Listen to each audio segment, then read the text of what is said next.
Ngayong araw sinamahan ko si Commander Bawang pumasyal sa kumparing trupa naming si Nel Briones para magpatato. Matagal ko na rin kasi siyang dinadadalaw mula nang nakulong siya sa bahay nila. Piling pakboy. What's up mga tropa? Puntahan natin si pare nating Nel Briones, Hayop ka talaga! Ang ganda mong lalaki! aka Xiao G. Samahan natin, magpapatato daw si Commander Bawang. Bakit ako naiiyak? Oh my gosh!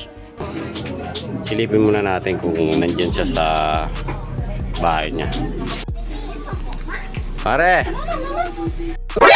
NANI?! Si tropa nating Nel. Dito, sinamahan ko na siya sa computer shop para magpa-print ng ilalapat niya. At para makita nyo rin kung gaano kalaki at kabusisi ang gagawin niya. Tara! Ito na nga pala yung ipapabanat mga tropa ni Commander Bawang sa kanyang binti. Mukhang medyo matatagalan to kasi mukhang medyo mabusisi.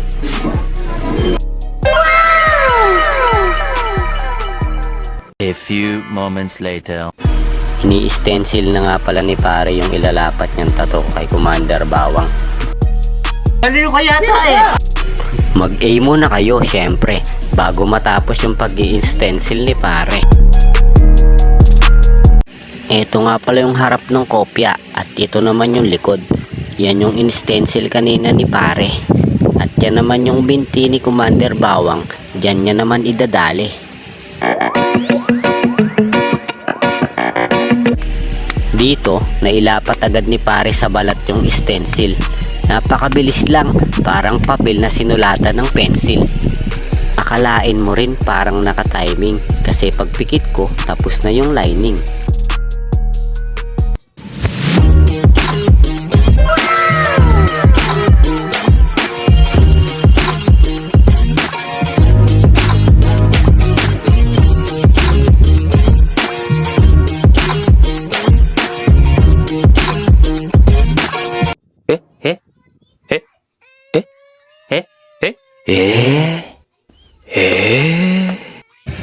Natapos na ang mga lining mga tropa.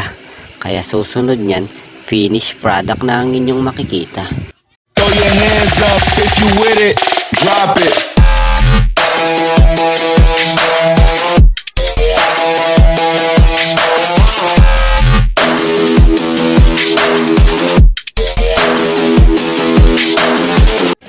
Ayos ba mga tropa?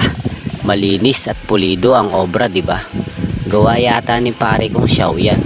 Sa gustong magpatato, contact nyo lang yan. Ang gwapo mo pare, lalo na pag bagong gupit. O siya mga tropa, hanggang dito na lang ulit. Sa susunod na gala ko, isasama ko kayo ulit.